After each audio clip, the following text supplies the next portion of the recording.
सुजस आवाज राजस्थान, एक आवाज जो हमेशा आपके साथ, जन जन के साथ हाजिर है। ताज़ा तरीन पेशकश।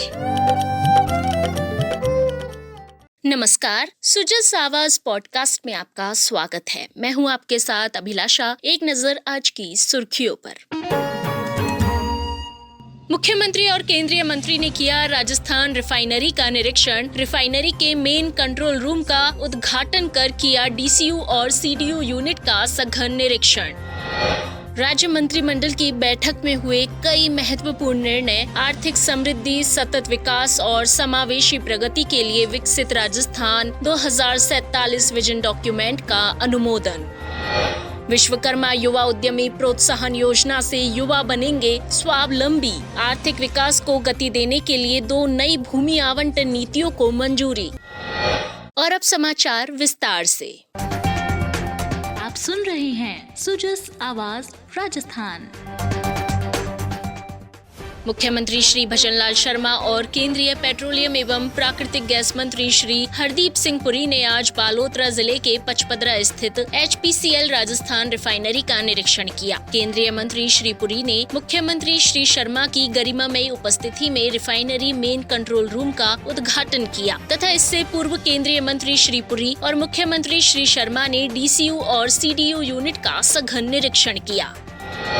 मुख्यमंत्री श्री भजनलाल शर्मा की अध्यक्षता में शनिवार को मुख्यमंत्री कार्यालय में आयोजित मंत्रिमंडल की बैठक में प्रदेश की आर्थिक समृद्धि, सतत विकास और समावेशी प्रगति के विजन डॉक्यूमेंट विकसित राजस्थान 2047 और 2 नीतियों को मंजूरी दी गई। इसी के साथ ही आगामी विधानसभा सत्र को देखते हुए 3 विधेयकों के प्रारूप के अनुमोदन, परवन बांध डूब क्षेत्र के विस्थापितों को विशेष अनुग्रह राशि स्वीकृत करने तथा युवाओं में उद्यमिता को प्रोत्साहन देने से जुड़े महत्वपूर्ण फैसले लिए गए। संसदीय कार्य मंत्री श्री जोगाराम पटेल, उद्योग एवं वाणिज्य मंत्री कर्नल राज्यवर्धन राठौड़ तथा जनजाति क्षेत्रीय विकास मंत्री श्री बाबूलाल खराड़ी ने पत्रकार वार्ता में बताया कि भारत को वर्ष 2047 तक विकसित राष्ट्र बनाने की प्रधानमंत्री श्री नरेंद्र मोदी की परिकल्पना के अनुरूप राज्य सरकार के विकसित राजस्थान 2047 विजन डॉक्यूमेंट का मंत्रिमंडल द्वारा अनुमोदन किया गया। कैबिनेट की बैठक के बाद मुख्यमंत्री महोदय की अध्यक्षता में राज्य मंत्री परिषद की बैठक आयोजित की गई। संसदीय कार्य मंत्री श्री पटेल ने बताया कि राज्य सरकार 1 स्टेट 1 इलेक्शन को लागू करने की दिशा में निरंतर जरूरी कदम उठा रही है। पंचायती राज और शहरी निकायों के परिसीमन, पुनर्गठन इत्यादि के संबंध में गठित मंत्रीगणों की कमेटियों द्वारा प्रस्तुत की गई रिपोर्ट को मुख्यमंत्री द्वारा अनुमोदित कर दिया गया है। हमारा ये संकल्प है राज्य में 1 स्टेट 1 इलेक्शन। इसमें हम निरंतर कार्रवाई कर रहे हैं। नियमों की, माननीय राजस्थान उच्च न्यायालय के आदेश की, इन सब की पालना करते हुए हम इस पर कार्य कर रहे हैं। पंचायत राज के चुनाव हो, निकायों के चुनाव हो, इनके डिलिमिटेशन को या परिसीमन का कार्य भी निरंतर चल रहा है, जो अंतिम चरण में है। और ऐसी स्थिति में राजस्थान राज्य पिछड़ा वर्ग आयोग, जो सुप्रीम कोर्ट को निर्देशों का पालना करेंगे और ओबीसी वर्ग को जितना रिजर्वेशन मिलना है उसका निर्धारण होगा। उसके उपरांत नियमानुसार यथा समय पूर्ण रूप से पारदर्शिता और नियमानुसार नगर निकाय का, नगर पालिकाओं का, पंचायत राज के सभी तीनों स्तर का चुनाव होंगे। उद्योग एवं वाणिज्य मंत्री कर्नल राज्यवर्धन राठौड़ ने कहा कि इस विजन डॉक्यूमेंट में राजस्थान को वर्ष 2030 तक $350 बिलियन की अर्थव्यवस्था और वर्ष 2047 तक 4.3 ट्रिलियन की अर्थव्यवस्था बनाने का लक्ष्य रखा गया है। उद्योग एवं वाणिज्य मंत्री ने बताया कि राज्य सरकार द्वारा युवाओं को स्वावलंबी बनाने और रोजगार के नए अवसर उपलब्ध करवाने के उद्देश्य से विश्वकर्मा युवा उद्यमी प्रोत्साहन योजना को मंत्रिमंडल की बैठक में मंजूरी प्रदान की गई।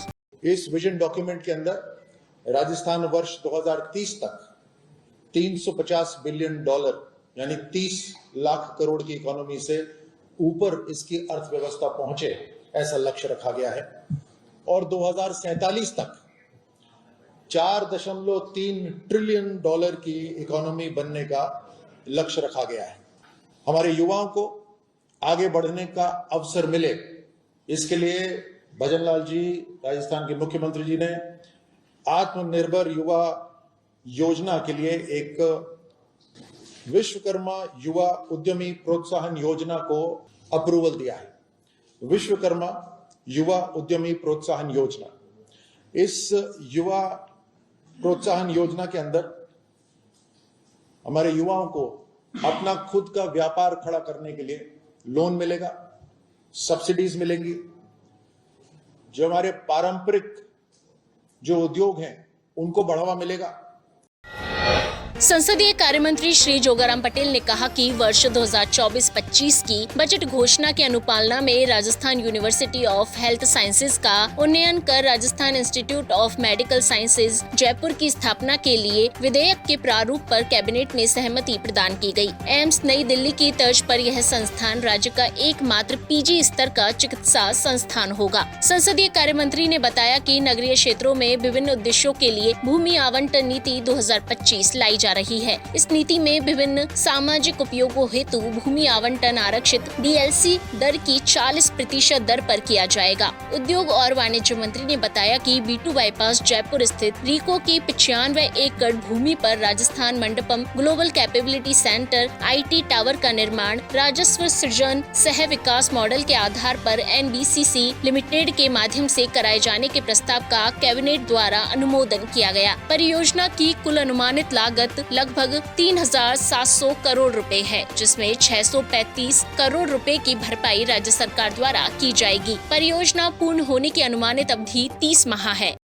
कैबिनेट में निर्णय लिया गया है कि Rajasthan institute of medical sciences नाम से हम एक विधेयक आगामी सत्र में लाएंगे और इसकी बजट घोषणा हमारे वर्ष 2024-25 में हुई थी। चिकित्सा शिक्षा और स्वास्थ्य सेवाओं को और कैसे सुदृढ़ और बेहतर किया जावे, आम आदमी तक की पहुंच तक किया जावे, इसके लिए हमारे यशस्वी मुख्यमंत्री बहुत ही चिंतित हैं और उन्होंने Rajasthan institute of health sciences जो हमारा RUSS है का विस्तार करते हुए Rajasthan institute of medical sciences RIMS नई दिल्ली की तर्ज पर जयपुर में ऐसा ही इंस्टीट्यूट विकसित करेंगे जो एम्स की तर्ज पर होगा। एक तरह से एम्स की सारी सुविधाएं होगी और इसमें पीजी स्तर का एकमात्र हमारा ये इंस्टीट्यूट होगा।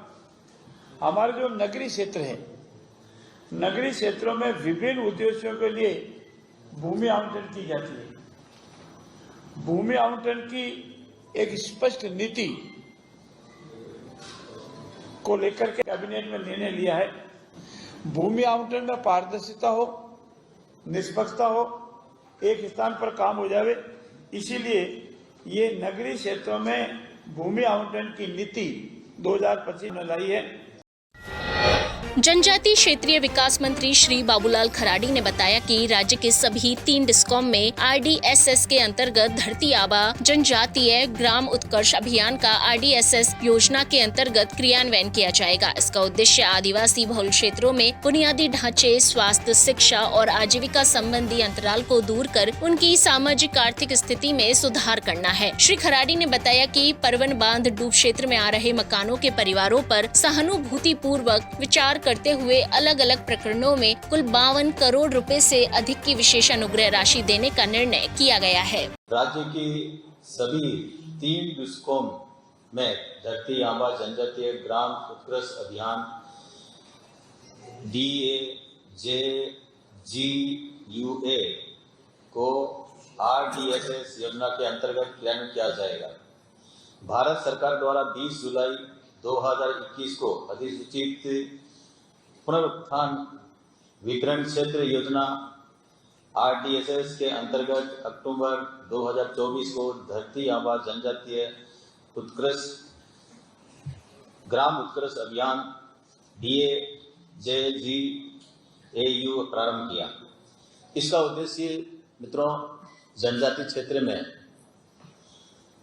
बुनियादी ढांचा, स्वास्थ्य, शिक्षा और आजीविका उस अंतराल को दूर करना है। सुजस आवाज पॉडकास्ट में आज के लिए इतना ही। फिर होगी आपसे मुलाकात, तब तक के लिए नमस्कार।